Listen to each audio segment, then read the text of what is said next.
yeah, but it's gonna appreciate really quick. I'm buying it at the right time. Okay, what if you're not?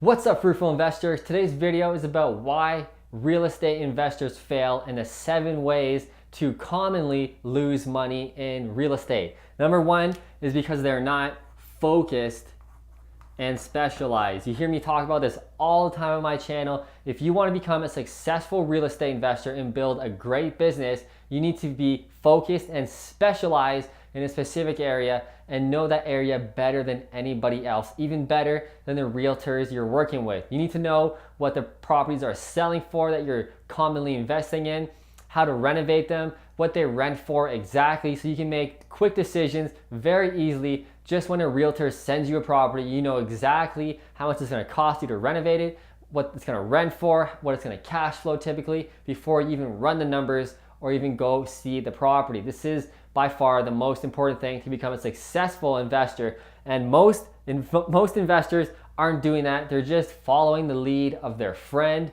or their realtor who doesn't even specialize in real estate investments or own any themselves. I see this so many times.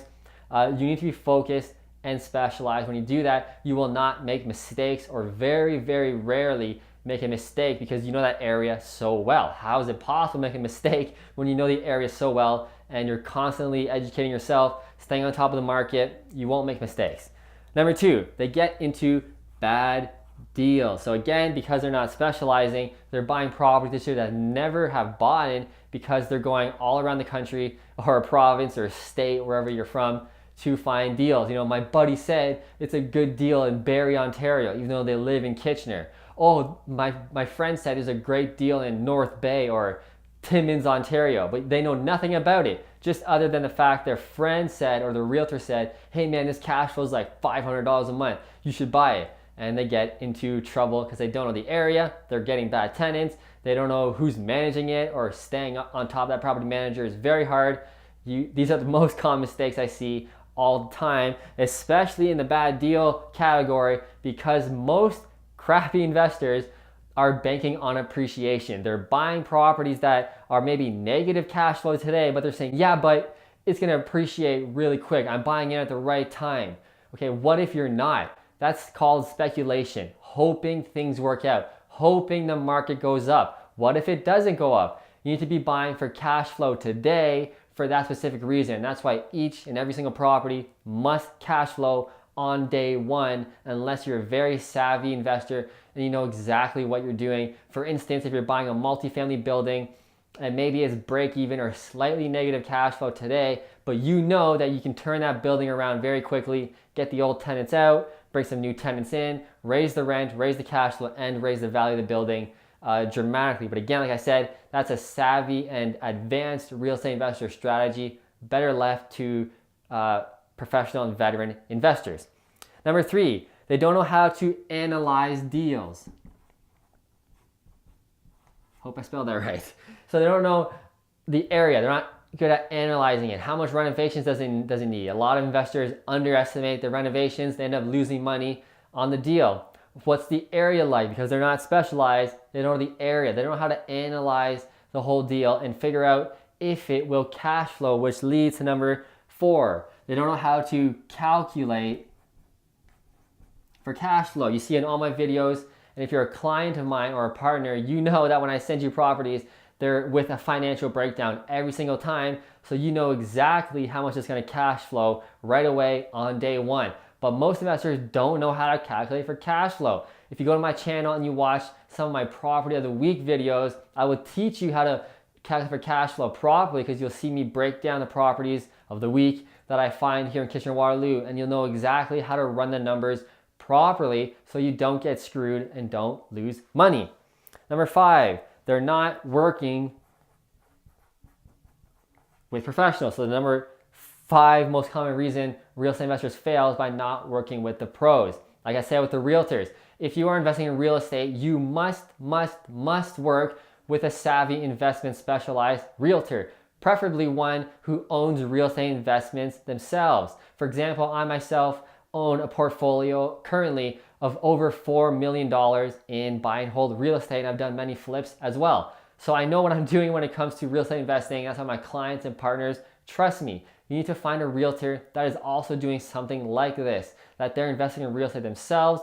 They know how to analyze and calculate for cash flow. They know that they're gonna send you a good deal. It's very important to work with an investment savvy realtor. Do not work with the average Joe Blow realtor who sells the home with the white picket fence. That's a totally different business, and they're not looking out for your best interest mostly. They're just looking for that next commission check, because that's how it works in that industry, where they just sell the average buy and sell home. They just want that check, man. When it comes to an investment specialized realtor, we're obsessed with real estate. We do real estate ourselves. Our money is going in real estate. We walk the talk. So we're gonna help our clients as well because we're obsessed with it. That's the type of people you need to work with, as well as your mortgage broker. Another very important asset to your team. They must also be investment specialized, because the mortgage rules are very different for investors. And again, don't work with a Joe Blow mortgage broker. They have to know the rules and how to get you more mortgages, because if they get you the wrong mortgages in the wrong order,